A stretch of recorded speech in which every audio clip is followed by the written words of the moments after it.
Welcome to the Hollywood Outsider, an award-winning weekly entertainment podcast. In this very episode, we are reviewing Supernova and The Night, a new segment called Classic Corner, where we're going to discuss a film that might be more deserving to be called a classic, which would be Midnight Run for this first edition. And our topic this week is why we are so fascinated by serial killers. Let's get on with the show.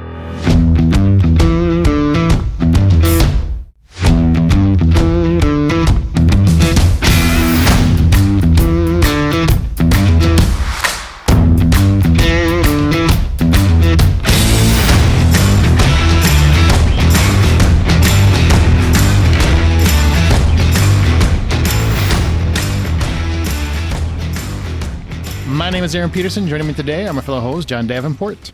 Hey, nerd. How are you? I'm doing wonderful, Amanda Sink. Hello, hello. We are actually recording this on YouTube Live for the first time, so we're just trying it out. So if you're watching on YouTube Live, you probably could be doing other things, but thanks. If you're listening on podcast form as usual, welcome back. And also, you're welcome because you get the edited version. Yes, you get all that stuff that you didn't, like, when we were trying to figure stuff out. You don't have to hear any of that. Right. You don't have to hear my stutter. No, they'll still hear that. I'm fairly certain that'll come up at some point. All right, well, what do you need to do? Not much. You know what? It's been a couple weeks since we've had John really excited about anything. And then this trailer comes out, and I just want to point out, like, before we talk about the Godzilla vs. Kong trailer, which, fantastic, looks exciting, looks great. Before I even saw the trailer, it came out, and then before I even saw it, your Facebook profile picture had changed, your cover photo had changed, Twice. You'd already posted it, and you'd already posted about it. So am I fair to assume that you are really looking forward to Godzilla vs. Kong? You know, it'd be more accurate to say that I have absolutely nothing to look forward to in my life but Oh my this. God, that's dark. I'm pretty sure my life is going to be in the shithole for quite a long time, but this is going to be great. Okay. That So you're really saying did the go dark. only thing you have to look forward to is why it's so exciting. Yes, to reiterate, to be very clear, the only thing that I have that's going to make me happy in the next foreseeable future is this goddamn movie. Okay. All right. I can work with that. So why are you excited? Because I watched it, and I'll tell you what, looks like monster awesomeness. Adam Wingard has never let me down, so I'm not anything less than excited for it. He did The Guest. He did, what else did he do? Other stuff. You're next. He's done other things. He's a great director, but I love The Guest. It's one of my favorite movies. And this just looks like so much more fun than the last one, which had people problems, even though this has people problems too, but. Yeah, this one really seems to, at least from the trailers, it really seems to understand the good parts of a kaiju movie, because what we saw so far was a lot of stuff in broad daylight, which reminds me of going back to Kong Island, which was another, like, you have Godzilla. That movie was great and it's fine, but it doesn't realize why everyone showed up to the movie, which is to watch Godzilla. And then you get Kong Island, and that movie realizes the only reason why we're here is to see a giant monkey beat the crap out of people.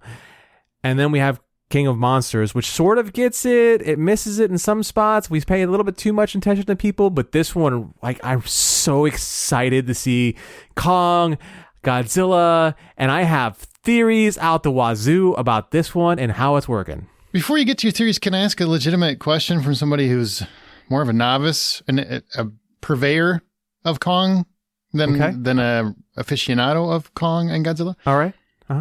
Did Kong get roided up? I mean, what happened? Did he go for like the Rock program? Because I don't understand what happened where the last movie, he's a little guy. He's like Kevin Hart compared to now. Now he's like full size Gigantor. Why? What happened? He shouldn't be the size of Godzilla, should he?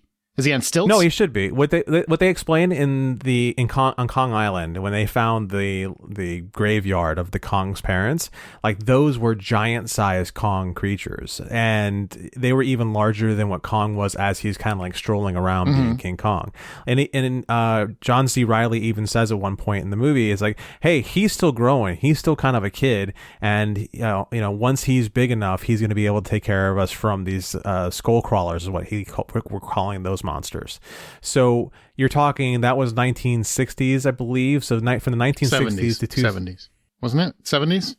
I don't know that I'm going to question John on Godzilla. Okay, all right. Yeah, that was Kong. And Kong. I'm questioning him on Kong. That's fair. That's fair. He's questioning himself now. It's either what they were Vietnam, right? It was the Vietnam War they were at. It was after, whatever it is. It was after the Vietnam War. That means after 1973. I'm just okay. Just So it was the very end of the Vietnam War. So 1973. So you're talking 1973 to like 30, 40 years later. Enough growth to be Wheaties. He's still smaller than Godzilla, but big enough to fight him. Okay. I was just clarifying. Amanda, are you excited about this? I don't know if you're a big fan of rawr. Monsters have not normally been my thing. The types of monsters that I'm interested in are like horror monsters, like Frankenstein and Dracula. So these have not really been my thing, but I will say they're fun to watch in a movie theater because it's basically just one big fight, which is all people are asking for, except for in the last one, we talked about the people problem. There was a little bit too much general people happening. Yeah, people We suck. don't care. Yeah, we don't need people in a monster Yeah, I movie. feel like everybody who's bought a ticket in the past and who plans on buying a ticket to Godzilla vs. Kong is there because they just want to see big monsters fight. Hoo, monster. So That's who I'm rooting for, by the way. yeah. What? Yeah. You watch your mouth. Godzilla's kind of like got all the advantage. So he's supposed to. His God is in the first part of his name. Oh my God. It's ridiculous. The only thing, I mean, we all know how it's going to end. Mothra, why did you say that name? And then it's over. So I don't care how everything else happens. I just want Kong to kind of, because he's kind of the underdog. He's the under ape. He is. I mean, one guy has In terms of the, is that really how it is? God, King Kong can do this with his hands. Like he can actually do this with his hands, and which is like touch his every finger to his thumb. So he has the advantage over Godzilla. Opposable thumbs. Is that what you're going with? Yeah. Okay. Godzilla has And the ability of has use lightning tools. that comes out of his mouth. It's atomic breath, not lightning. Whatever. So he's got halitosis. John's just going to correct every single thing you say. You better believe it. This is my Super Bowl coming up. It's just as scripted. He's been training for this moment his entire life. Exactly. You know what I want to meet? I want to meet the guy, and I know he's probably listening. Guy, how you doing? I want to meet the guy who's looking forward to watching Godzilla vs. Kong based after they saw this trailer on their little iPhone on HBO Max. I want to meet the guy who's like, I can't wait to watch that in my office on break from my iPhone rather than, a theater. I want to meet that guy and just say, why? Like, what happened? I think you know people like that. I just don't understand. Pretty sure we all know people like that. I don't get it.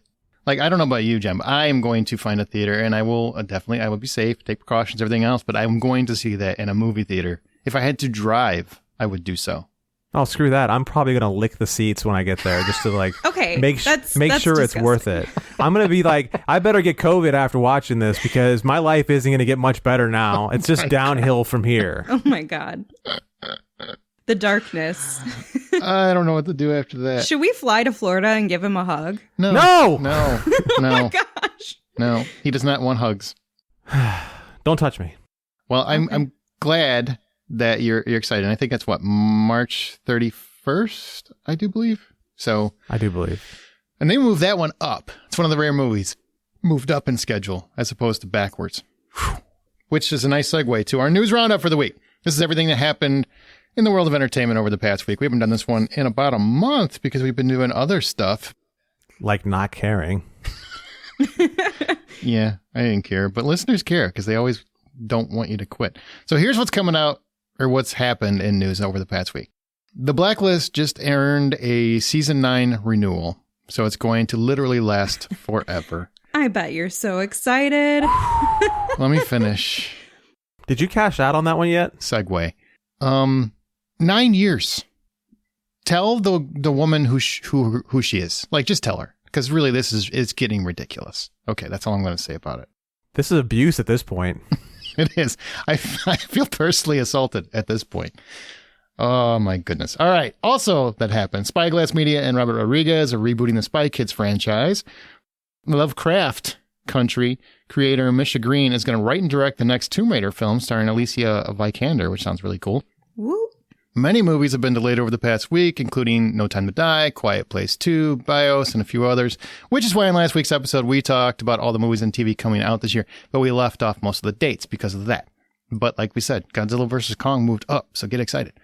The Great Gatsby is getting a TV miniseries for A&E Studios. Snooze. Disney Plus has pulled films like Peter Pan, Dumbo, The Aristocats, and Swiss Family Robinson from child profiles because of their, quote, negative depictions and or mistreatment of people or cultures. All right, Disney. There is a Harry Potter TV series in early development at HBO Max, and then Warner Brothers says there is not one. But then insiders say there is. I don't know what's right. Either way, you got to figure there's going to be a Harry Potter series at some point. It's just going to happen. The WWE network is moving off its own streaming network and moving to the Peacock streaming network, which could make sports the next big win for streaming giants. There's a lot of sports out there. They're very popular. I don't know. Whoever gets bowling wins. Yeah. Man, can you imagine a bowling network? That's a great way to fall asleep on a regular basis. America's Most Wanted is getting a reboot at Fox. And lastly, we can stop the speculation. Amanda's stock took off this week. AMC Theaters is going to be just fine. Thanks to raising enough capital, AMC Theaters will make it through this brutal COVID situation and avoid bankruptcy. They are still working with HBO Max as of now on those films that are day and date released. They're doing them one at a time, but overall, AMC Theaters is going to be all right. All right. All right. I was hoping you'd do that. Of all of that, John, what did you think is the most interesting thing? A lot of it's a bunch of a snooze fest. But if I had to pick something, yeah, Harry Potter getting a TV show. Because who doesn't need that story retold? Huh? Well, there's other ways they could. I mean, and granted, we want to clarify. Warner Bros. Said, no, there's not. But there's insiders told Hollywood Reporter, Variety, and a couple other outlets. Yes, there is. So my guess is it's very, very early talks. They haven't worked out yet. Maybe they don't have J.K. Rowling on board. Who knows? What do you want to see then, if you're excited about that? The movies are great, and of course they're going to be sticking around for a while as far as being a movie thing goes. But the ability of saying, "All right, well, we're going to do a 7-season-long series and actually focus on much more of the things that happen in the books versus like the abbreviated version, which we got out of the movies, because what happens? The books have much more layered things to them." He still doesn't do anything until the last book. I don't want them to focus on the books at all. Leave this story, this part of the Potter universe out of it. We've done enough. We've also found that not all of Fantastic Beasts has been great either. So we just need to... I believe that last 2 years ago when that second movie came out, I believe someone was saying it was one of the best movies ever. It was like a 9.5 or some nonsense. And someone wouldn't let that be amended. So because you can't, you gotta tame your This hype. is what we call a teaching moment, It Amanda. was teaching, and I've learned from it. No, we're bringing it back, because sometimes you got to like hammer away at these teaching moments where it's like, be very careful as to what you call the very best movie, because then you get stuck with like saying Winnie the Pooh gets 10. Really? She stands by that though. I do stand by that. Uh-huh. That was an incredible film. You could shut up. Godzilla vs. Kong is going to be a 10, maybe a 20 in your books. I don't even want to hear it. You've already given it. Hey, whoa. I'm just saying. Let's be serious. If we're going to start pulling that, what did I give King of Monsters? I don't remember. I gave it like a 5.5 or a 6, maybe a 6.5 at most. Well, you're wrong on that one. That was better than that. Okay, you son of a bitch. Anyway, my point was that there is a lot more that we can do with Harry Potter. There is so much time and so much magic that we can explore. I really want us to get away from Potter and get away from this specific time period and these specific characters. As much as I love them, and I do love them, it's just becoming tiring. And I know there's going to be a lot of resistance if it's anything attached to J.K. Rowling. There is. People can think what they want. I mean, she's a great writer, so. I'm curious how that will unfold, but I really think there's so much more we can do, and it's just trying to capitalize on the name. If we're doing a TV show with similar characters or similar storylines or expanding on something we've already talked about, if you liked Harry Potter, then you liked Harry Potter. If you didn't like it, then you didn't like it. I don't think we need to expand on it. I didn't Don't like raise it. your hand. I want to follow like Slytherin for a while. I mean, they're always There's kind some of dark characters that we could follow, and there's just make I mean, new ones. Just make it like, I mean, Hogwarts hasn't been there for just 7 years or 8 years or whatever. So like, go earlier, go show when Snape was all about Harry's mom or whatever, and show that scene, or something along those lines. I mean, show me something else. I would like to follow a different sorting house. Is that what they're called, right? Because Harry Potter got really mundane for me. I just felt like every movie was I only read the first book. I didn't read any more than that. So every movie was the same thing. Harry Potter doesn't really do anything. He's chosen one. He's special. Keep him safe. Somebody saves him. There's a bad guy. Somebody saves him. That's every movie. Da da da da. Then the last movie comes and he finally gets to do something. And it's really not that big. But he's a chosen one. I get it. I just want to get away from all of that and just do Slytherin. And just, or one of the other sorting houses, and kind of follow them as they get into hijinks. So they learn about magic, and maybe they fight with the darkness within, something along those lines. So Godzilla. Well, outside of Godzilla, I'm actually excited about this Tomb Raider news that came out. Yeah, Misha Green's really talented. Yeah, I mean, their Lovecraft Country took a completely different turn than I was expecting, even though I kind of knew what to expect going in based on what they had told us about it. It was still really creative, and it makes me excited, especially having female on board, to direct a female-led film. And I think she's talented, I think it'll be good, and I'm excited for her career to get a little bit more traction. I actually read the book for Lovecraft Country, and the show improves on the book. That's always a huge compliment. That is a huge compliment. Like, the book is fine. The show is better. For the show is better than the book? I never read the book. So yeah, the show is actually better than the book, because what it does is it actually hits at a few things much harder than the show does, and really lets it sit in those moments, and then it improves on other aspects of the book that are just not as powerful or strong, and really lets you sit in those moments, and it's much more artistically or thoroughly thought out. Okay.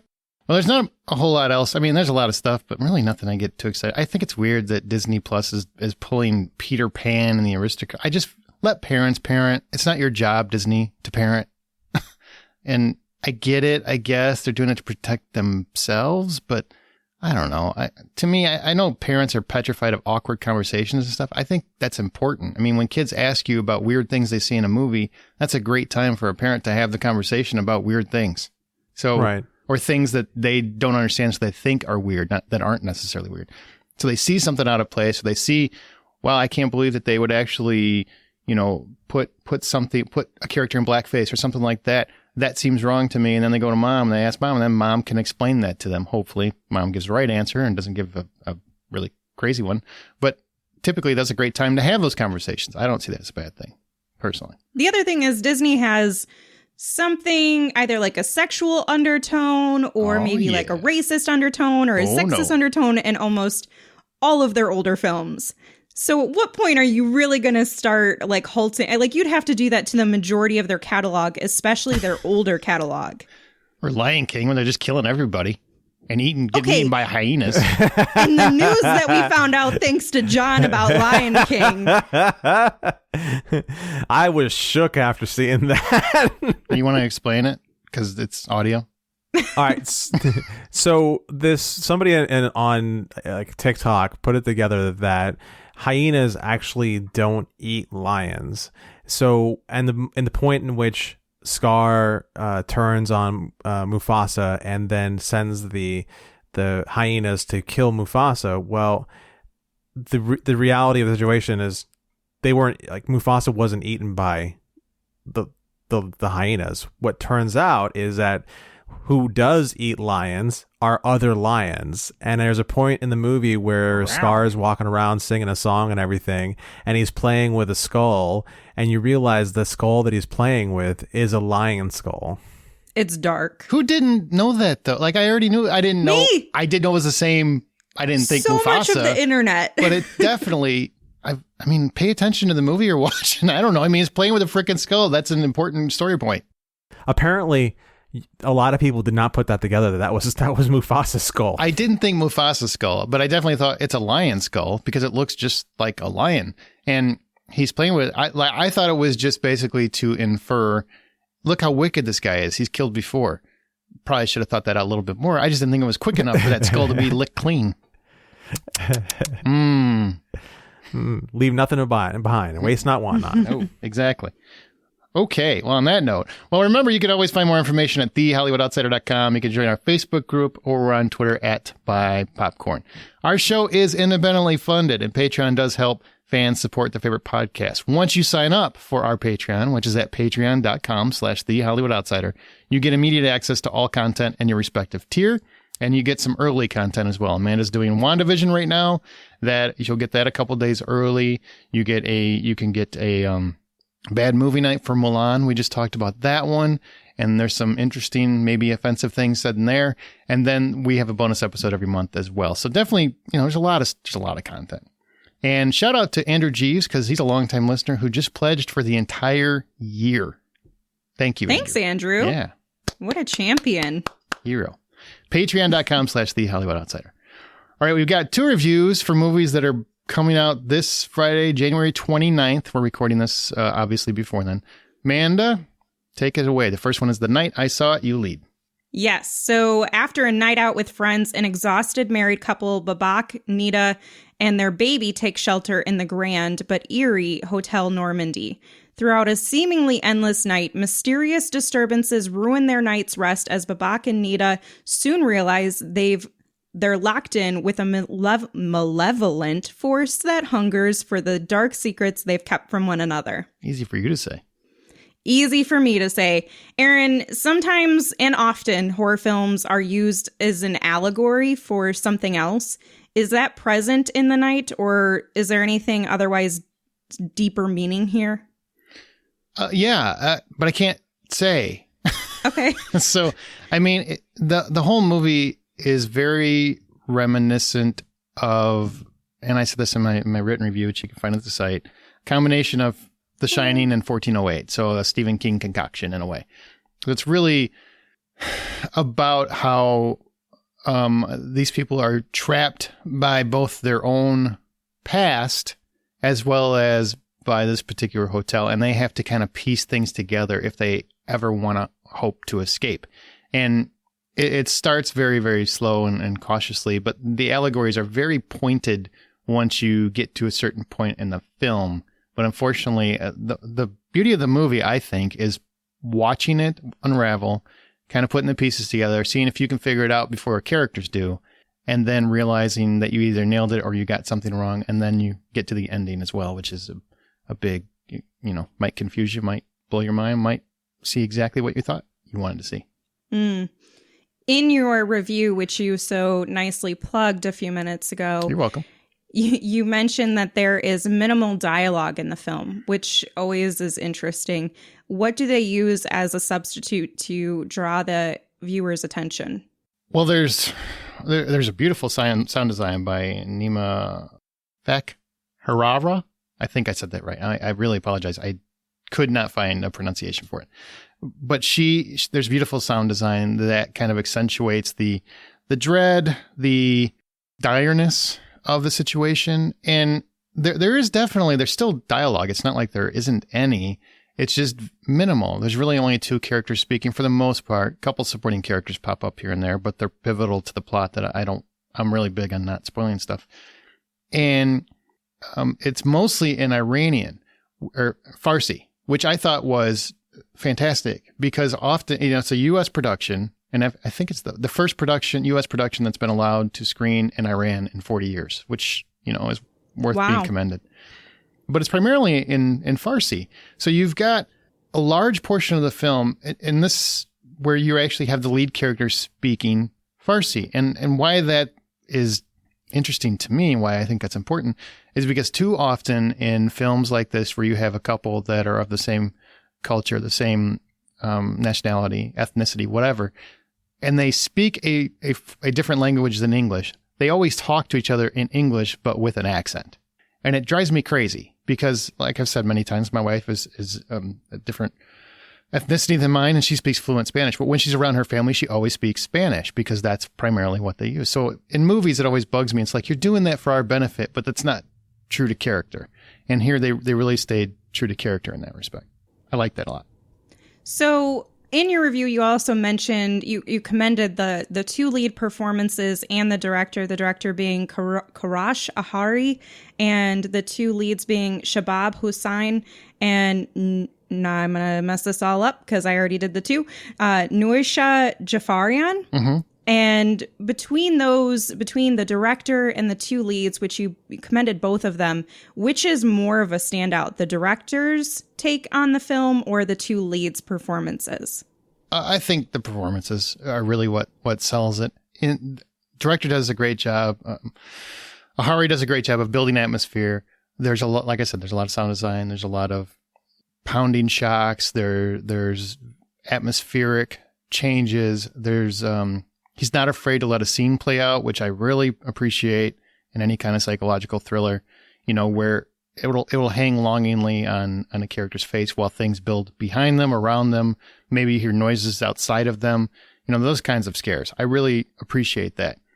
But Hossein and Jafarian are really what sell the entire film. Babak and Nita are just horrified and also kind of confused, and they sell both of those things. Plus, they have stuff that they need to work out, and they are not doing it well.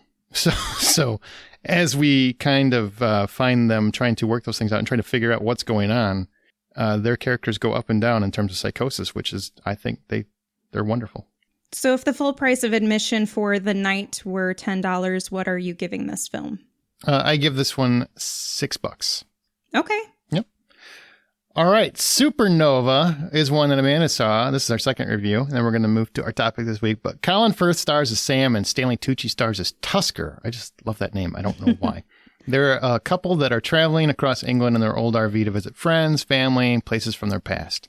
Since Tusker was diagnosed with dementia 2 years ago, their time together is the most important thing they have. So the plan is to final their journey at Guardhall, where Sam, a pianist, will put on a show. Now, this is a road trip film of sorts, and they can go a lot of different ways. But it also sounds like a screenplay by writer-director Harry McQueen follows a play structure, basically taking place in 3 different acts. Is that right? Or are we bopping around the English countryside at different locales? No, I mean, you are going to different places, but I can see how that structure is implemented here. I think one of the more impressive things that I enjoyed about the film is that when you are traveling in the van with them, you're a literal backseat passenger. And so you're kind of, you have a really great way of observing their relationship as if you were actually in the van with them. And so I know if, in my personal opinion, whenever I'm around a really funny or cute couple, I look at them with admiration. And I think this gives us the opportunity to see it through that observer's eye, but then you do get moments where you're actually invested in and sitting in their perspectives, if that makes sense. But I do appreciate that at least on the journey, we're taking a literal backseat to watching their journey together. So it's like a one shot where there's just the cameras in the back seat. Cameras in the back seat of the van, yeah. I dig that. And you're watching them like hold hands in the middle of like where the armrest would be. And it's a sweet and tender way to show their closeness, but also give you an opportunity to be distant and from their relationship. And then you have other moments where you're from their perspective and you're able to really invest yourself in their feelings and their thoughts. And the English countryside, so are they all over? Are there actual vistas in the film, or is it primarily indoor?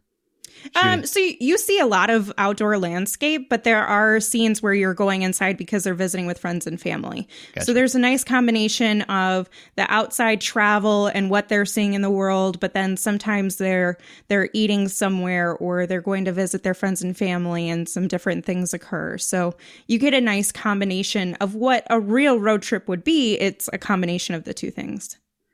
So Colin Firth and Stanley Tucci are a couple struggling with their insurmountable odds, obviously. But I want to know, how is their chemistry? Like, do you understand why Stanley Tucci wants to be the king's man? You know what I'm saying? They are actually a really sweet couple.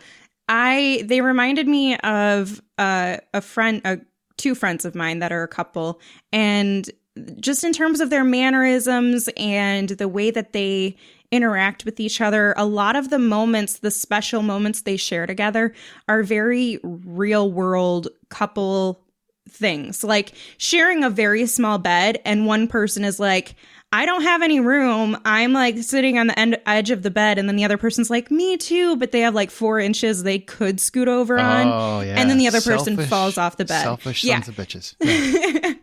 So it's those very real world problems that I think tries to, because we obviously have to talk about that this is a gay film. This is about two men together in a relationship, which doesn't get this standard platform in most cases. If it is about a gay couple, it's so much about them being gay. And this is not that. You feel their chemistry, you feel that they're a really good couple, but it's just so natural and normal that you don't really question and think about them being a gay couple. Like it is, you know, they're just like any other couple. And it's so much more about the acceptance of mortality. Good. And, that's good. And going through the struggle of watching a loved one with dementia, but also watching, as the person with dementia, watching your loved ones treat you differently, see you differently. You know, they're mourning you while you're alive. Which is understandable. I mean, you kind of get both perspectives of that. One person knows they're losing their mind, or their mind is fracturing, it's diluting, so to speak. And the other person is losing the person they love, you know, and that's exactly. That's going to be a question. Does that play genuine, though? Because, you know, as well as I do, a lot of movies can make that manipulative. They can make that where it's just, it does everything to just manipulate your heart and just make you boo-hoo. But really, by the end of it, you're like, oh, God, I just feel like I was just so used. Or does it feel like that was earned because of the performances, because of the warmth, whatever? It was definitely earned. And the one thing I'll say about this, when you watch the trailer, you're probably going to be like, ooh, I don't know if I can handle this because my heart might just break from the emotion of this story. But it's very tender and it's very gentle and it's heartwarming. It's so simple in so many ways where you don't feel like they're just trying to make you drain all of the H2O in your body from tears. That's not what's happening here. You might cry, you might tear up and cry a couple of times, but that's not really the goal here, because the goal is to try to comfort you in a way, the same way that Stanley Tucci is trying to comfort his partner, Colin Firth. And so I think that's what's really sweet about the film. I tell you what, I'm still really mad about Schitt's Creek, because ever since that show, I tend to be crying during things more often than I ever have before. And I don't like that. I would really like to just... show's the devil. Yeah, it is. It really is. Like I was watching 24 and I got misty-eyed. And I'm like, what? What the hell? Where'd that come from? It broke you! Yeah, the show Schitt's Creek broke me. Do you feel like the film had more to say than similar films on tough topics? Or do you feel like it was more about, it's a relationship, they're struggling, but it's really about the love? It is about the love. Okay. But again, it comes back to that concept of, there's the concept of dementia and mortality, like I mentioned, but it's all coming from the place of love, which I think so much it's so dour in other films where you're just waiting for him to lose his mind, and yeah. Yeah, and you watch that person crumble, where you see moments of those fractures and you see a bit of the sad moments, but it's so wrapped in the love from both characters because they care about each other so much. And it really becomes, and they have stressful moments because, you know, anybody who deals with something like this, a disease like this, where they can feel themselves losing control of their life. And if they're very strong-willed, they're not going to want to accept losing control of their life. And so a lot of those types of personality people will say, no, that's not going to happen. When I get to this point, I don't want to be in that position anymore. Well, your partner isn't going to want to lose you either. So then there's that kind of grapple with each other of, do I let you go? Do you accept being let go? Do you accept your disease as it is? And it's very subtle the way those messages come across. And it's not so abrasive for the people who are watching, because it's so ingrained with love and care. Okay, so $10 is the full price of admission. What do you give Supernova? I'm going to give it $6.50. Okay. You know what I'm really bummed is that when you say Supernova, I just feel like science fiction epic is what it should be. So kind of bummed. They have a connection about astrology, which is really sweet. So Okay. That's where the whole thing comes from. Now let's get into our From the Outside In topic.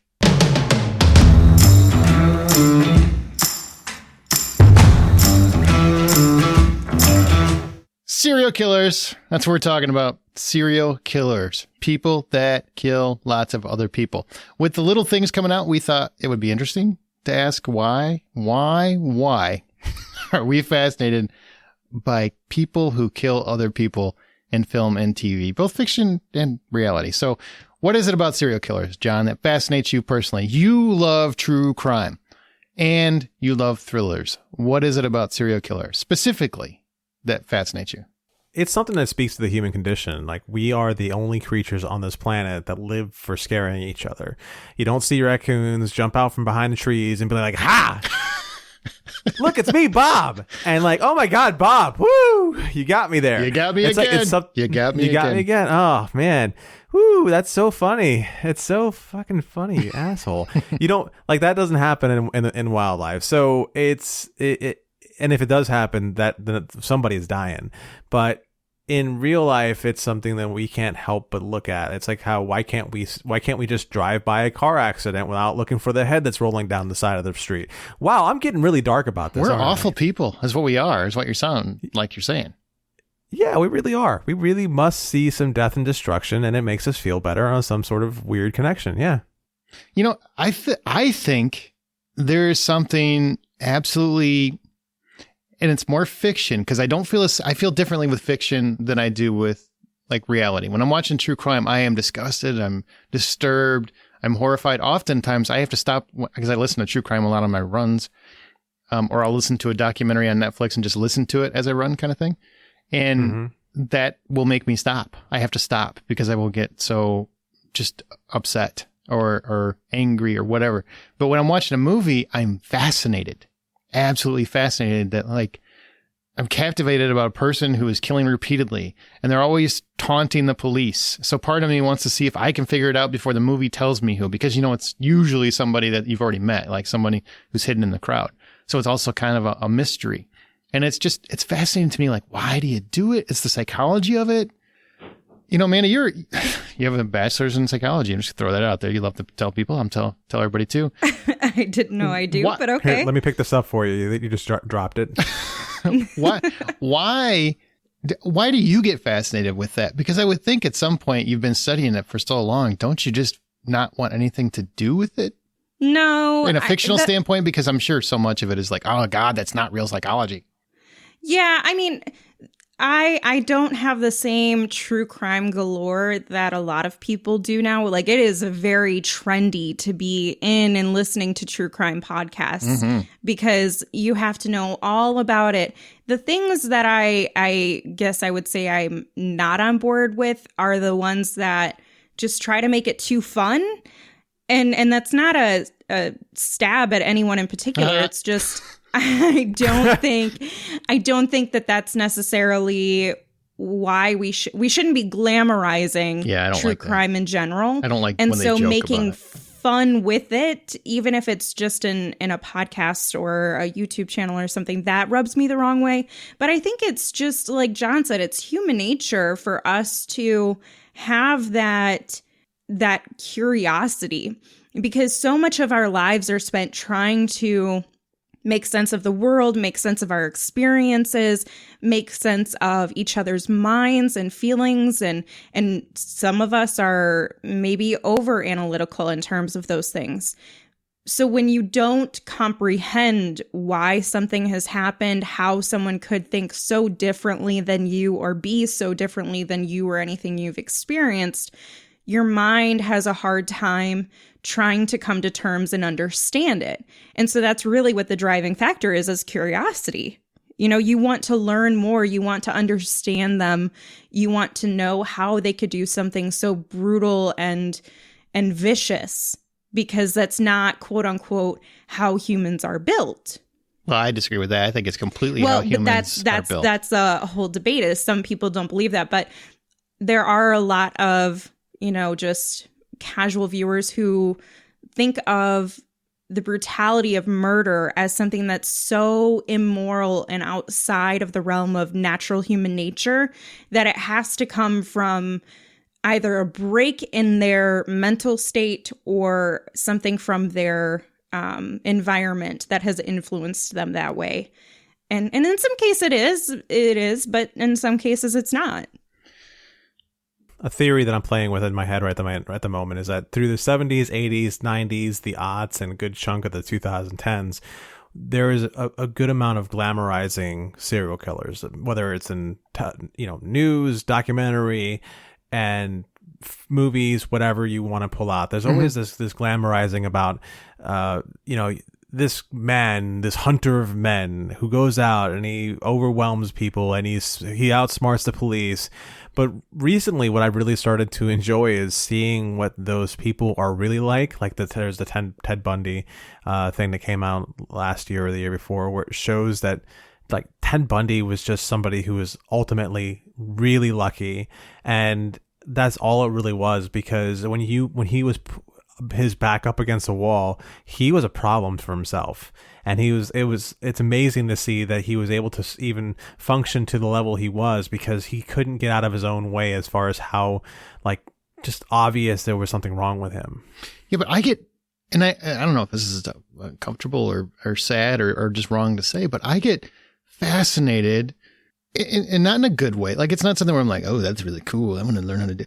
I'm fascinated by the concept of people that could get away with these horrible things for so long, and they're just that much smarter than everybody else. And yes, there are cases like Bundy where you just got lucky. I mean, it was the 70s and early 80s. Forensics wasn't there. There's nobody to catch you, that sort of thing. You got lucky for a big portion of it. But then there are other people where it's just, you got caught like a fluke.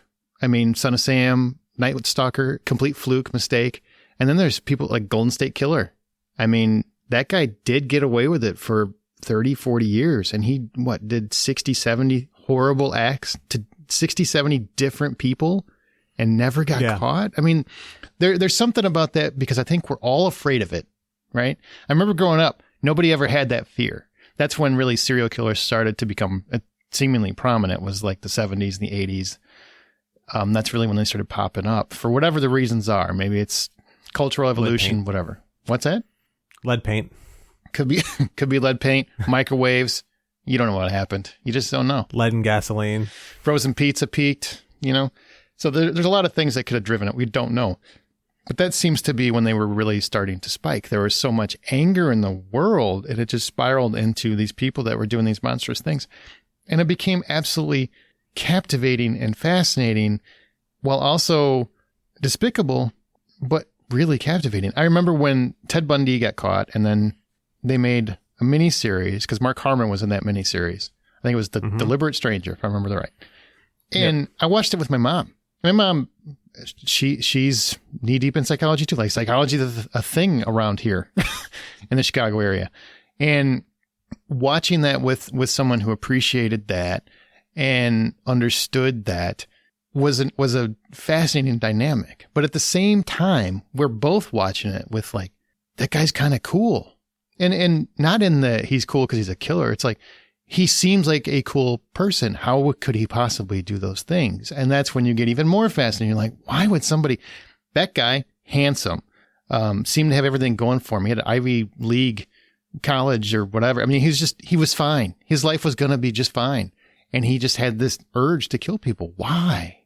And you just were captivated by it. And every performance I see where you have an actor that's actually playing with that and doing something different, even not very good actors have done really good things. Like Judd Nelson was great in Relentless, which is not something that anybody ever talks about, but he's a great serial killer in that movie.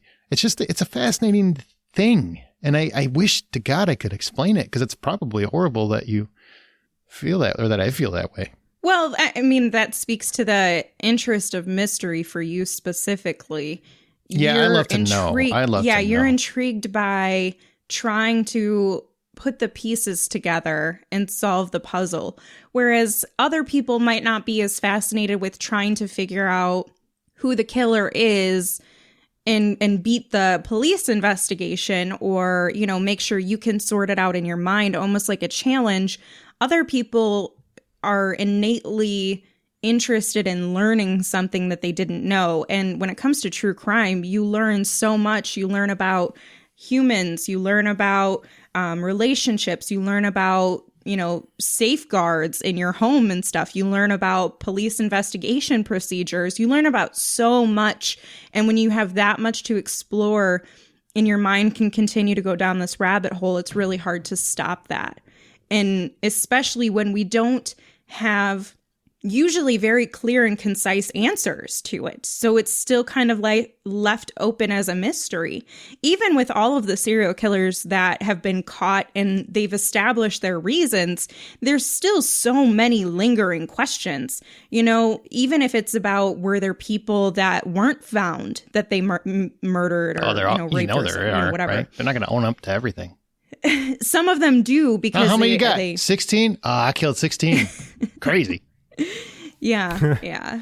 Definitely 16, not more. Oh, you got 18? All right, I forgot those two. I was tired at one time.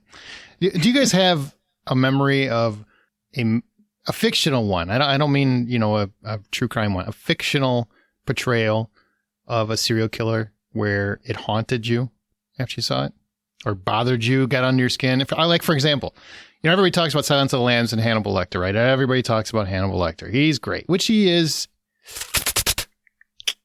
He's great. But on the same token, Buffalo Bill is the one that freaked me out. Put the lotion in the basket. You know, when he does that whole little dance and just everything about it is just horrifying. It's like, that guy is probably out there, and that scares me. The one I think of is Peter Cushing from Copycat. I don't get why you love that one.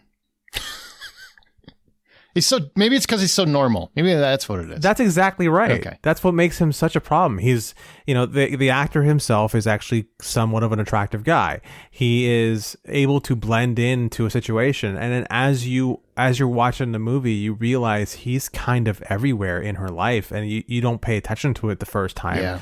You know, when she's first attacked, he's actually in the audience of that whole seminar where, Harry Connick Jr. attacks her in the bathroom. So there's a lot of things in that movie. And because Peter Cushing is such, like, again, he is somebody who blends in and was able to get as close to somebody as possible. And also, again, killed a lot of people and nobody suspected anything from him.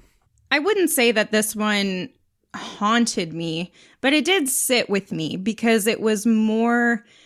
It was so grounded in the potential of reality, and that would be American Psycho, where he's basically this really handsome, nice guy, and there's debate on if he actually did it or if it's all in his mind. But still, let's talk about the actual killer moments. He's so crazy in it, and you can't understand how someone who seemingly has all of the great things, like you said earlier, Aaron, could do something so menacing.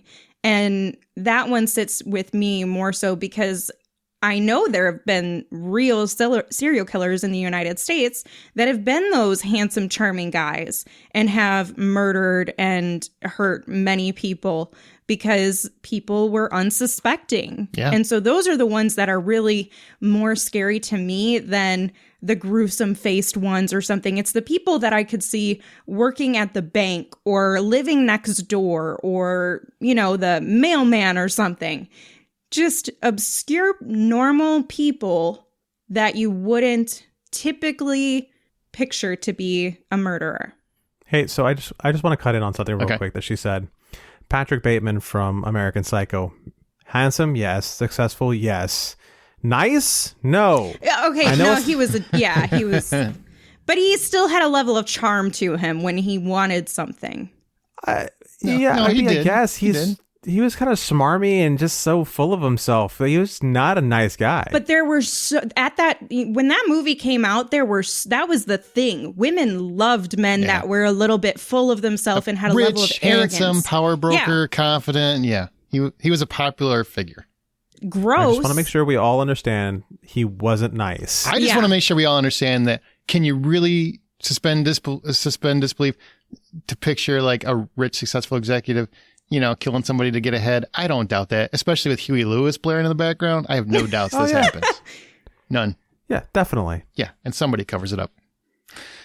And also, I will say, John Doe, I know we can't talk about Kevin Spacey anymore, but John Doe is one where it really unnerved me because he got I don't know what it was, but they did such a wonderful job of like framing that movie, how Fincher shot the movie, how he waited to really present the killer until the end. So he's an ominous figure the entire movie. When they come across him, you don't get to see his face. You're following him like they're following him. And it just made him more menacing. And then when you see him and then he has that monologue in the back of the police car and everything he says is true, is like, you only caught me because I let you. And it makes you think like, that's a lot of killers. Like there are a lot of people that have done this and gotten away with it. So it kind of really hit a nerve too. Plus got to the guy's wife. Eesh, it's not good. What's the box? So it's easy to get seduced by a wonderful performance, but do you have a different reaction to watching an actor terrify us versus a documentary on the real thing? Like I talked about that, like Bundy, Dahmer. When you hear or watch real serial killers in action, does that terrify you more, or it's really just about the same? Oh, when I see you're talking like fictional character versus non-fictional character, essentially. Yeah, real serial killer versus portrayed on documentary TV. Versus fictional. Yeah. So when I see a fictional serial killer, I am more enamored by it. I can have more fun with it. Because I know it's not real, and it's kill stuff like that. Yeah. You feel like you have a level of enjoyment with it, as morbid as that is. A lot of us who enjoy thriller and horror films enjoy the creativity of a serial killer and the way that they murder or plan things out or whatever your interest is in. And I can get that, but I would never feel the same way about a real serial killer in a documentary. I wouldn't say, wow, they planned that out so well. I'm very impressed and good job for you. That was an amazing kill. How you just decided to like skin their head off or something, or like their back. It becomes more grotesque and it becomes more bone chilling. And it also makes me look over my shoulder a bit more when it's a documentary. It makes me question the people in my reality, whereas a fictional character is something that's, I don't want to say jovial, but sometimes they can be fun. When you like see Scream. someone that's handsome like Patrick Bateman, you're like, get away. Get away. 20 feet at least. Keep away. Can I help you with that? No. I will drop these things. It's fine. Yeah. And it's almost like you can say that they're handsome when they're not a real serial killer, when they're a fictional character. Like in Scream, I can say, yeah, he's cute. But Skeet Ulrich. Yeah, he's cute. I can get that. But Ted Bundy, even though he's a good-looking guy, you just feel dirty even saying that. Yeah, exactly. Just like, he's handsome. Ugh. And they Jeremy always... Renner played him once. What's that? He is Jeremy Renner actually played him once. One of my favorite performers. Grumpy Cat's not handsome? No, he's not. He does look like Grumpy Cat. His face is very Grumpy Cattish. Okay. He's a decent looking guy, not in that movie. I mean, if your options are limited, sure. This is a weird conversation already. Go ahead. Sorry, I don't want to put him in a hurt locker. What are you trying to say, Amanda? Oh, no. To his point, I was just going to say that's Jeremy Renner's portrayal as Jeffrey Dahmer was actually one of my more favorite ones. Because My Friend Dahmer or something like that, right? Is that the one? Yeah. Yep. I have not seen that one. Is that a good movie? I think it's streaming. I thought it was a pretty decent movie. I mean, it's not anything that's going to rock your world or anything, and you probably know most of the stuff that's in the film. Yeah, it's very uncomfortable how much I know about that. It does make it's a little unsettling because it just seems like a normal guy and you're just following his path until you're like, oh. So I think it's more enjoyable for people who don't really know much about Jeffrey Dahmer. Have you ever seen an interview with Dahmer? Or a real interview? There aren't many, but he is kind of a regular guy. And it's very uncomfortable because if you just walked in the house and somebody had that on TV and you just heard him talking, you're like, oh, who's this dude? Who's this dude? And then he'd be like, well, then I had put his head in a jar. Wait, what? What? Like, you just don't see it coming. I mean, you can kind of almost see how he used that to his advantage. And that's even more terrifying, I think. What about you, John? Do you get more unnerved by real ones or about the same? I find the fake ones to be much more interesting to watch because they start, you see those actors make the decision to say, hey, we're going to make this more about it being a predator, and you're seeing somebody who is trying to put themselves in a position, and of course they can't help but glamorize bits and pieces of it. When I watch like a documentary on Dahmer or a documentary on Bundy or any of these other ones, I spend a lot of time going like, okay, and this is when they caught him, right? Mm-hmm. No. How did you guys miss him? Okay, wait. This is when you caught him. He is out in the open doing something. He's being stupid. How did you guys miss him this time? Okay, now this is, and that's what I spend most of the time like focusing on, is just the absurdity of every situation, because it's almost always some absurd situation as to what helps these guys continue to move forward. Mm-hmm. And I just bang my head against the wall about that whole thing. Yeah, one thing I find, the more and more of them that I've seen, is when a really great performance of a serial killer by an actor is when they underplay it. I really don't like Anthony Hopkins was just brilliant in terms of the fact that he seems so unassuming for a great portion of that movie, which is what makes him more uncomfortable and more unnerving to us.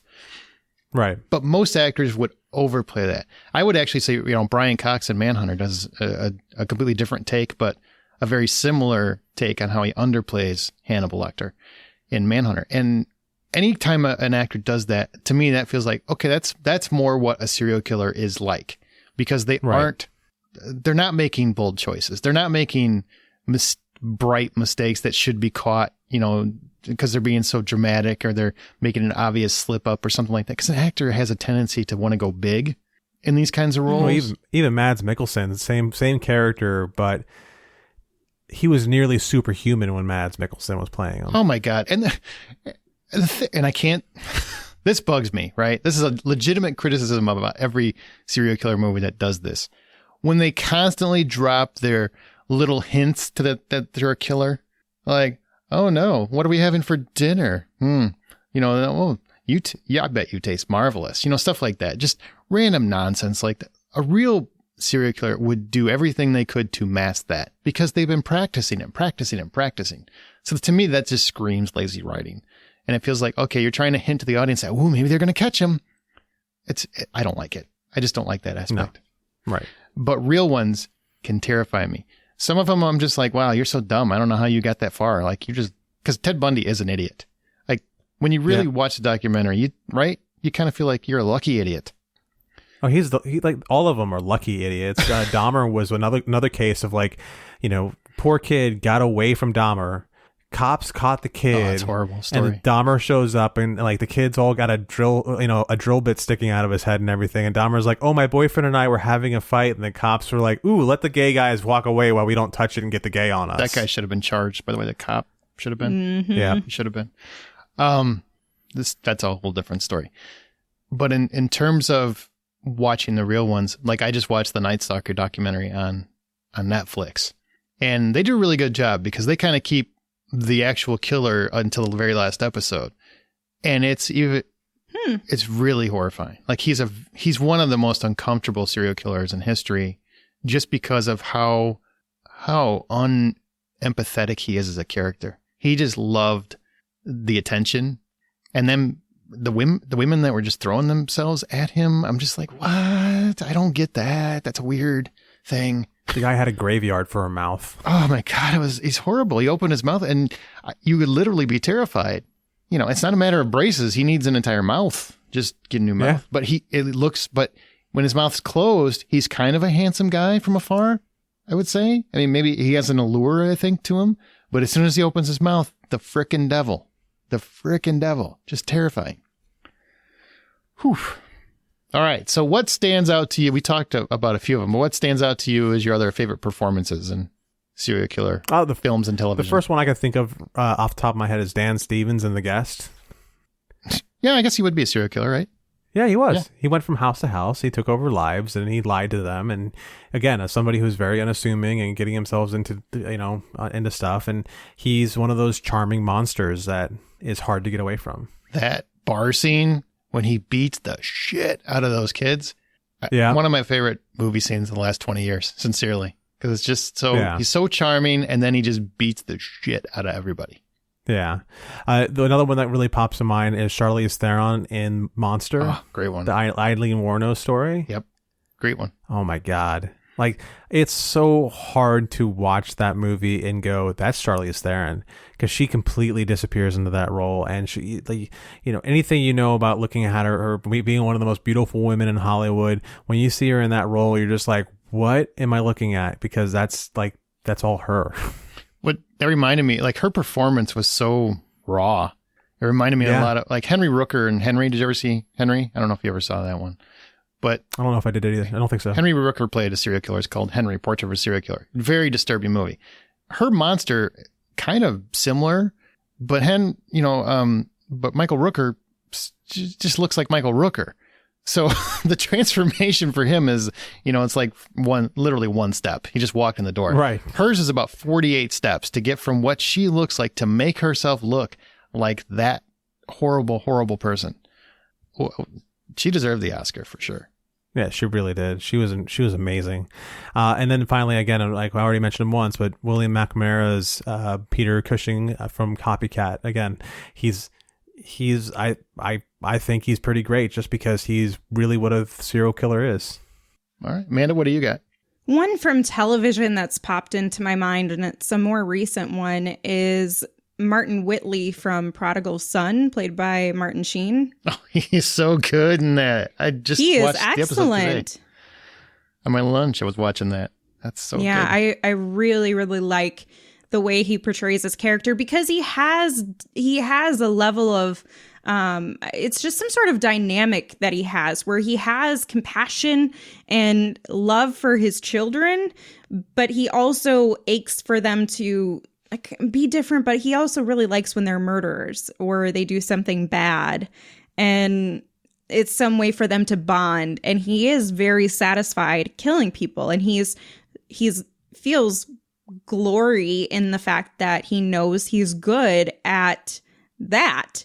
And it's just very haunting. I do feel whenever someone gets close enough to a serial killer and it starts to make me feel uneasy about their safety, that's how I know that is a terrifying character. He is so good about going from, because he's such a kind of like a lovey grandpa uncle kind of character. I mean, actor. I mean, he's kind of frumpy and he just seems so approachable.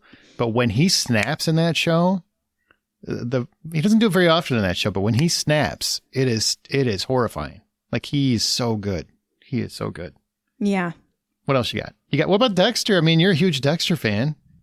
Yeah, I do love Dexter. I have a very conflicted feeling about him because I'm so sympathetic to him. Because it's so weird when you're rooting for the serial killer, right? You're like, good job, buddy. It's bad because I don't always feel like he's the bad guy. Like, he's taking out for generally bad people. And so it's like, ugh, I don't know. It's fictional. It's not really that bad if he's taking out the bad guys for us.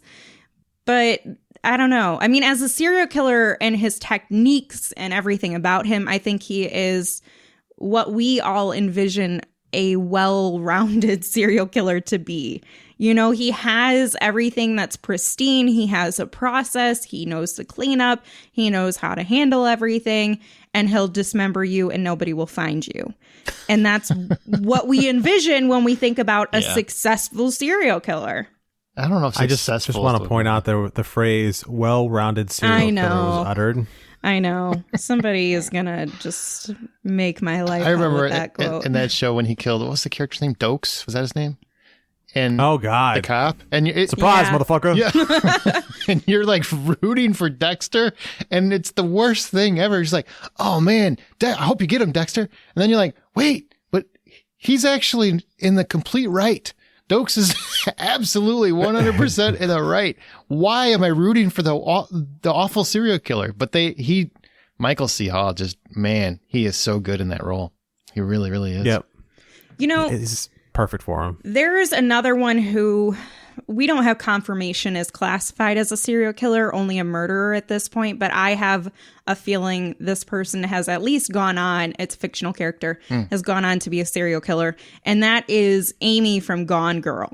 She is terrifying, and I know she only had couple murders in the movie, right? Because she killed Desi. Just one. Okay, well, okay. So she only had one, which is why I said she's not a serial killer. But I imagine she has done more and will do more, though we don't have confirmation of it. And she is the type of person where I can see she's so manipulative and well planned out that's okay. You crazy. Look at Amanda trying That to... chick terrifies me. Right? She does, but I don't think she qualifies. She's not a serial killer. She's not a serial killer. She's not a serial killer. I did preface and say that she is not, but I feel like she has gone on. Nick's probably dead, let's be honest. Well, I'm guessing your list is done if you're going to people that aren't serial killers. So we I tried to go with one, okay? Usually I don't get to pick more than one. It says performances, yeah, plural. It says plural. Exactly. That's on you. And I would throw, Dexter. John Lithgow was really good. Oh, he was fantastic. Yeah, he was really great too. Yeah. I will say Jigsaw, just because I really like how kind of almost laid back he plays it when he's on there. Yeah. Would you like to play a game? And he's just planning, just working it out. He's just laying there the whole time. The first movie, he doesn't even do anything. He really is just chill. So I thought that was great. I want to point out something. He always says, "Would you like to play a game?" But you're already in the game by the time he asks you that question, so he's not really giving you much of a choice. It's rhetorical. It's a total cheat move. He's like the worst guy to play Monopoly with. He's got money in his pocket. Really? Yeah, guaranteed. Yeah, because I would be like every single. You want to play a game? No, I don't. No, I'm done. I'm good. Well, here's what you got to do if you want to live. I'm like, that's not. I literally said I don't want to play. So you are a cheating bastard. Other ones, this is I'm a big fan of The Collector.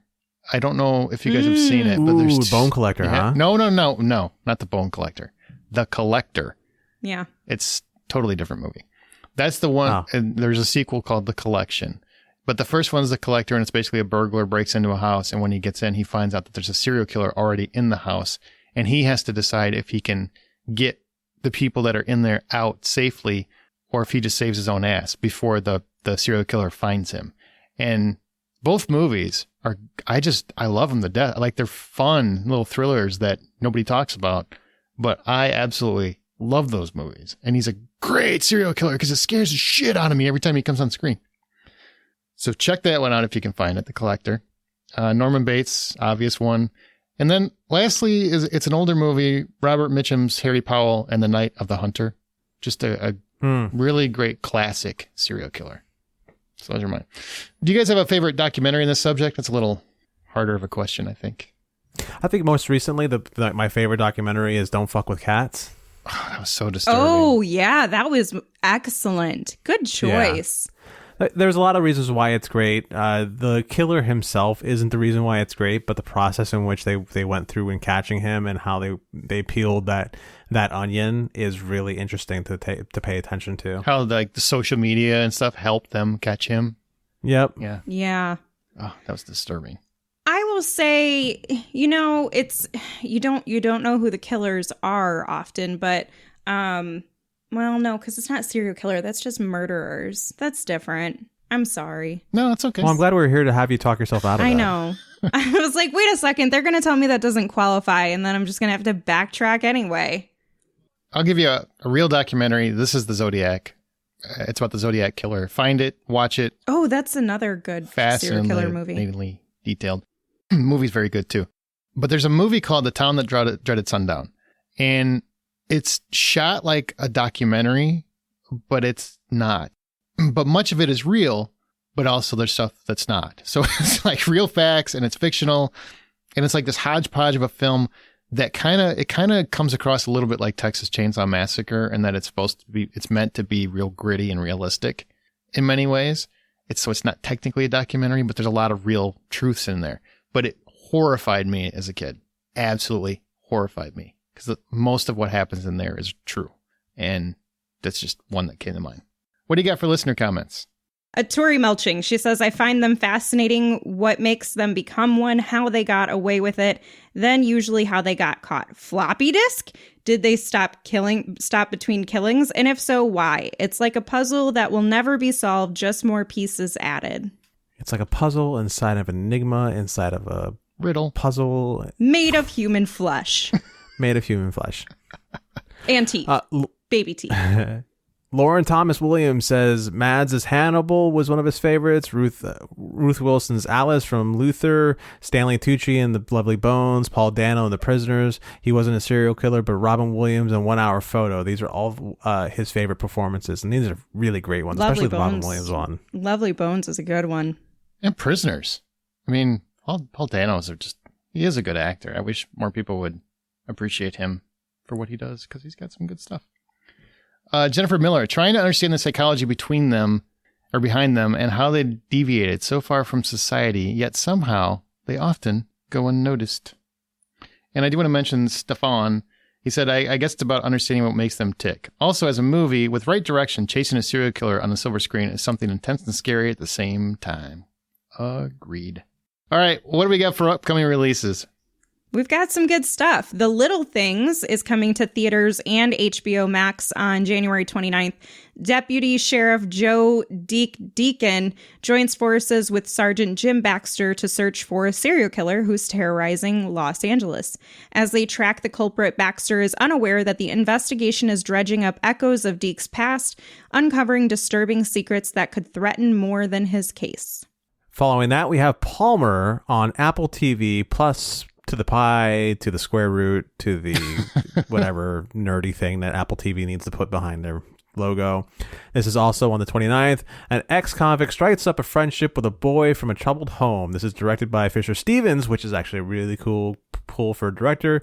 And this stars Juno Temple, Justin Timberlake, which I'm sure that's the reason why everyone's going to watch it anyways. Well, and Dean Winters.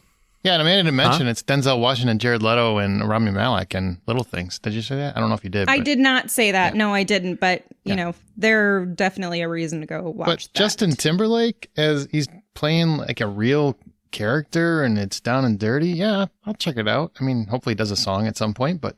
Does a song and dance kind of thing like he did in Southland Tales, right? Sure, why not? Am I the only one that saw that one? The Rock saw it.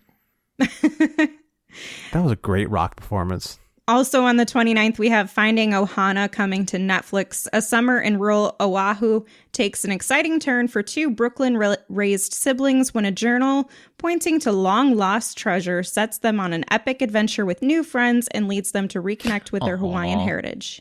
Aww. Sounds sweet. It actually looks like a Hawaiian Goonies, honestly, if you watch the trailer. It looks kind of fun. It really does. It really does. Yeah. All right, any recent film or TV recommendations we haven't already talked about real quick? John? Well, I think if you haven't sat down and watched the Godzilla vs. Kong trailer about 1,500 times and dissected it, that's about the best thing that's going on right now. All right, fair enough. I will recommend Alone on Hulu. It's about a woman who recently lost her husband, so she's kind of running from her life, and she packs everything in her car and she drives away. And then she starts thinking she's being followed. So her life and survival depends on what she chooses to do as she goes forward. That's all I want to say, but it's on Hulu, and it's definitely worth a watch. The Marksman, on the other hand, I saw in theaters with Liam Neeson, and you can avoid it. Oh, wow. Good to know. He has a specific set of skills, and they're too old to be used. And he's used all of them up? Yeah, they're all used up. I really can't wait for him to do Police Force or Police Squad. Yeah, I'm sure. Because it's about time for him to stop trying to use those skills and go back to the comedy. I agree. Naked Gun. Yeah, Naked Gun, right? Yeah, Police Squad. I had it right. You did, but it's actually called Naked Gun. He's been talked to about that with Seth MacFarlane, right? Oh, Seth MacFarlane? Yeah, he's behind it. Even better. There you go. Hey, Peter. So, Amanda, what about you? Any recommendations? So, I finished Orphan Black. I'm finally done with the series. You already recommended that one. You got anything new? But I finished it. Cool. You got anything new? Okay, that's great. Move along. Well, I don't have anything else then. I was just really excited to talk about this. Okay. quickly. We've already heard about it. No, so- it's okay. It was all right. really great. I'm Okay. very impressed with Tatiana, and that's all. Tatiana Maslany is the best. I can't wait to see her as She-Hulk. So talented. I could not believe that these were all these characters that she were all her, but they were so different. Yeah, every single one was different. So She crazy. deserves. She should have gotten an award for that role. Speaking of Tatiana Maslany, I did start watching Perry Mason. I saw the first episode. That is worth a sit. It gets better as it goes. Yeah, it is like dirty and gritty and gross the whole time, but I'm dark. really into that first episode. I love the vista, the visuals, the backdrop. I love it. Absolutely love it. Yeah, it's pretty great. I mean, everyone needs a bath and a shave, but it looks pretty great. I don't know which one in which order, but yeah, it looks pretty great. Matthew Rise does a really good job as it goes. So, Amanda, we started this thing, I think it was your recommendation, a weekly streaming recommendation. So you get assigned a network and you have to find something to recommend, whether you've seen it or not. And you have Hulu. So what is your recommendation? So my recommendation is a film called Beach Rats. It follows a teenager named Frankie on the outer edges of Brooklyn as he struggles to reconcile his competing sexual desires, leaving him hurtling towards irreparable consequences. Oh.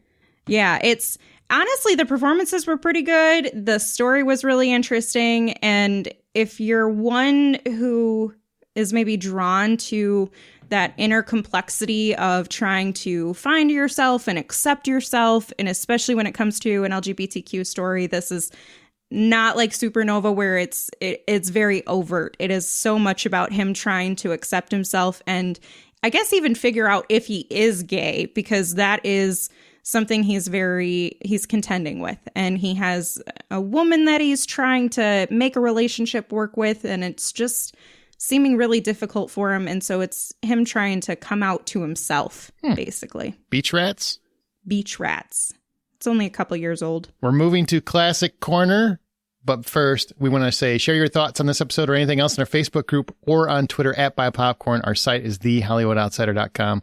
Our email is feedback@thehollywoodoutsiders.com. Please rate and subscribe us on your preferred podcast app. And lastly, you can find John's artwork on Insta and Twitter @RJohnDraws, Amanda on Veronica's Marshmallows and Smirk and @Sink Into This, me on The Blacklist Exposed and Presenting Hitchcock and @Aaron Smirks. Now, Classic Corner. Midnight Run is the film we're talking about, so shout out to John Parrish for picking our first one for this hopefully monthly segment. What we did was we chose a film that is at least 30 years old. All three of us watched the film before the recording, and then ultimately decide if it deserves to wear the crown of a classic film. Midnight Run follows bounty hunter Jack Walsh, played by Robert De Niro. He's a disgraced cop out for one last score, one last job for his bail bondsman, Joe Pantoliano, Joey Pants as he's called in the business, as he seeks to bring in an accountant named Jonathan Mardukas, played by Charles Grodin. He skipped bail and embezzled $15 million from a vicious mobster named Jimmy Serrano, who's played by Dennis Farina. And he's vicious. Vicious. I'm going to kill you, and then I'm going to kill your fucking wife. That guy. Terrifying. Along the way, the mob wants Mardukas dead. John Ashton's Marvin Dorfler is brought in to steal away Mardukas from Jack, and the FBI's Alonzo Mosley is bringing everything down to get Mardukas back to testify against Serrano. So Midnight Run debuted in 1988. It was directed by Beverly Hills Cops Martin Brest, and written by George Gallo, who also wrote Bad Boys and Relentless, that movie I talked about earlier. And it's a mostly unknown favorite of mine, which happens to feature Judd Nelson as a serial killer, if I didn't say that. Okay, so Midnight Run. Amanda, this was your first time seeing this. Indeed. So we're asking you first, what did you think, and does it hold up for a movie of today? Man, I really enjoyed it. Really? I really, really, really liked it. Because you're used to seeing Robert De Niro like the last 10, 15 years, right? I mean, you're... No. I mean, yes, like that's my more recent memories of him, but I've definitely seen him in some of his older works where he was just a cool badass and he wasn't some old grandpa and like Meet the Parents or whatever. But yeah, he was a lot of fun here. He was hilarious. That's actually probably one of my more favorite things about this movie in particular is the humor, because I don't laugh at movies anymore the way that I do 80s films. 80s films just have such a different style of humor that you just don't get anymore, where it's just nobody gives a fuck. Nobody cares what they're, you know what I'm saying? Yeah. Like, they just don't care.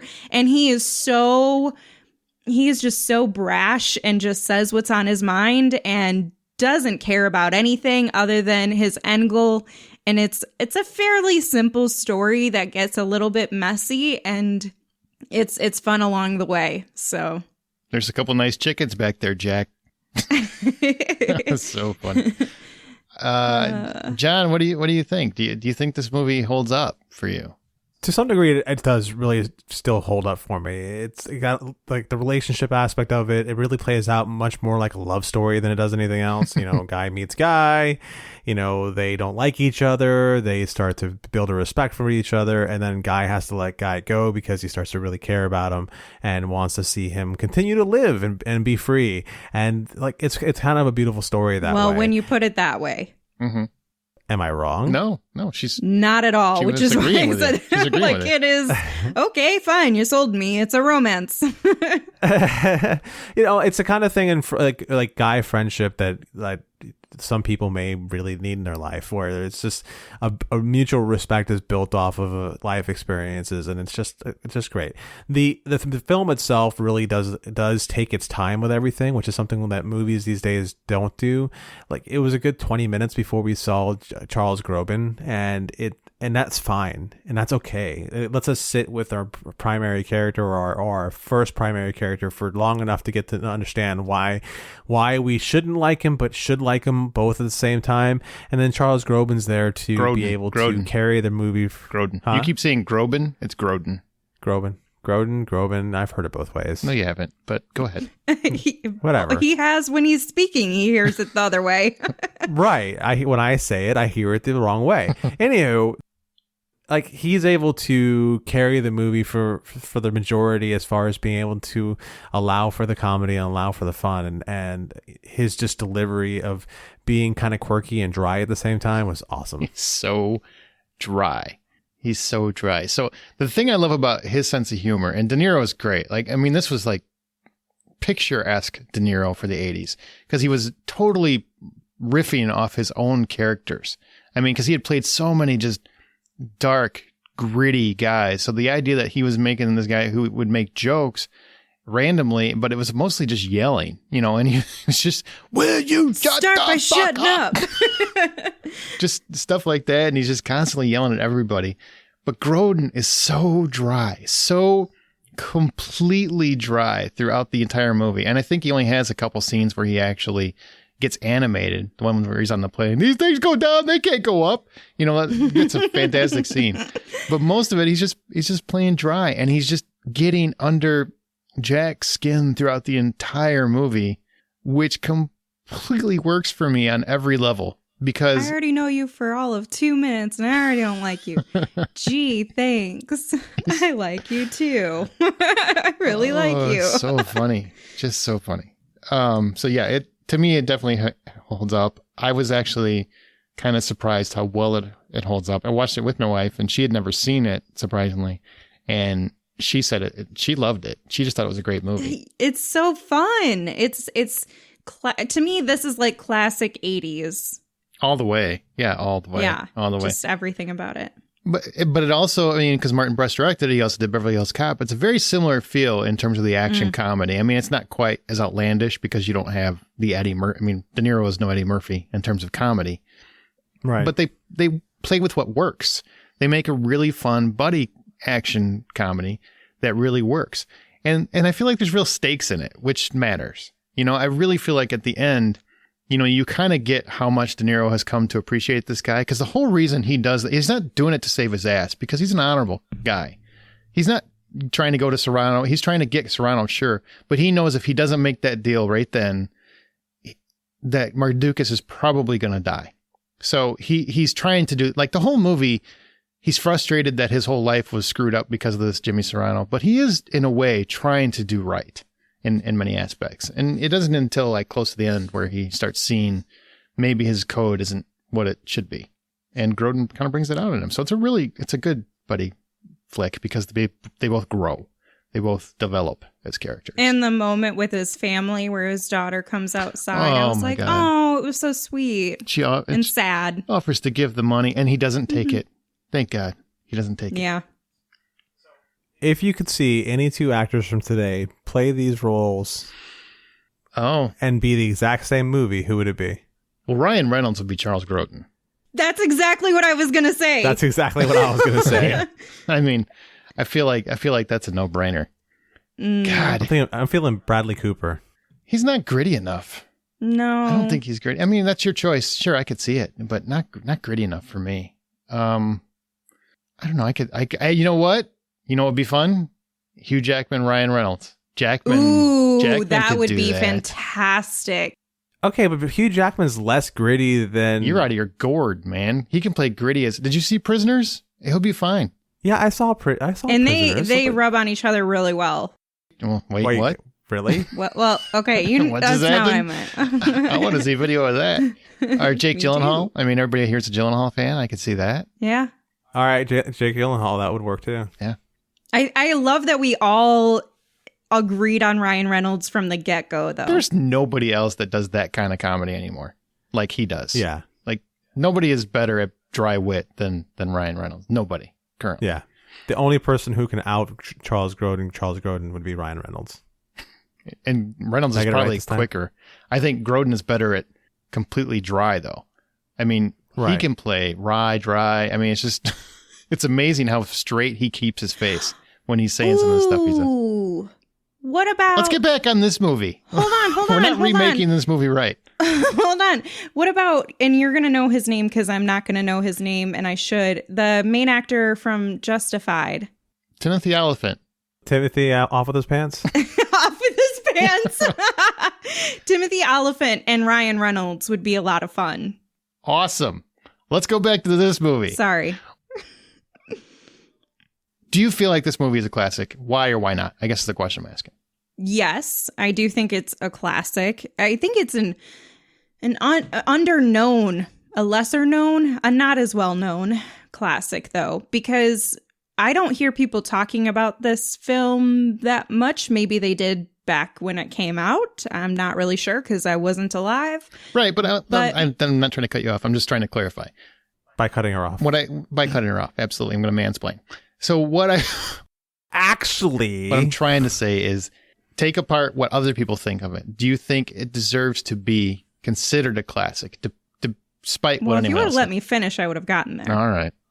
Can you get there faster? Can we pay you to get there faster? See, now that's appropriate because I do talk too much.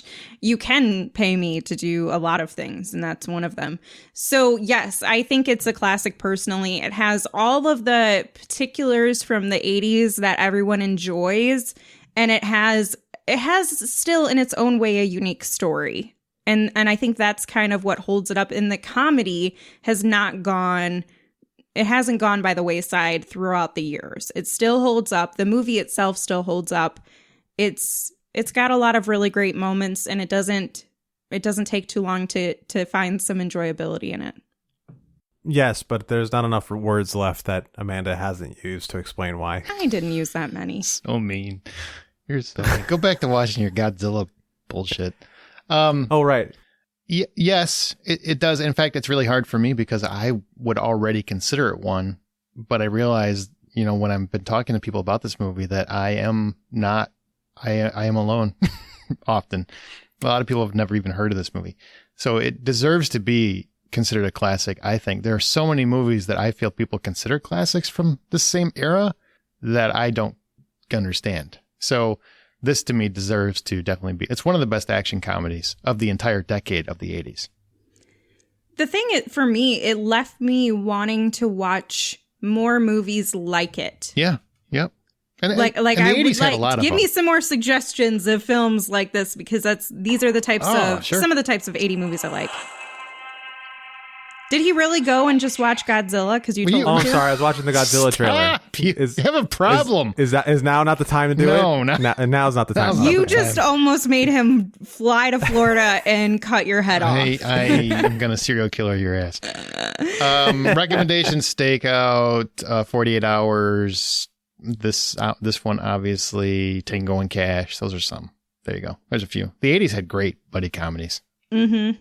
Okay, so we all agree. Midnight Run is a classic. Kind of curious what you guys think, so let us know. But as for this podcast, it is done. We are done. We are out of here. So remember, the next time you head to a theater or sit comfortably on your couch waiting for one to open, buy popcorn.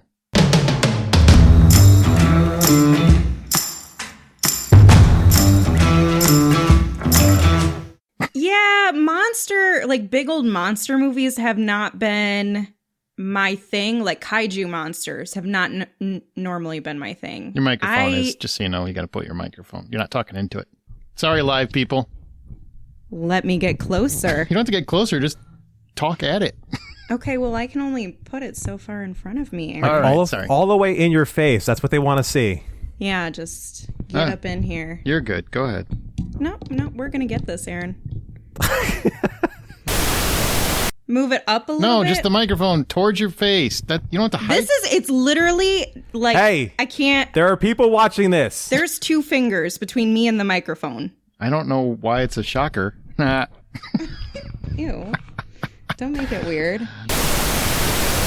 I'm going to cut in real quick. Mark Burns says, literally has nothing wrong with her mic.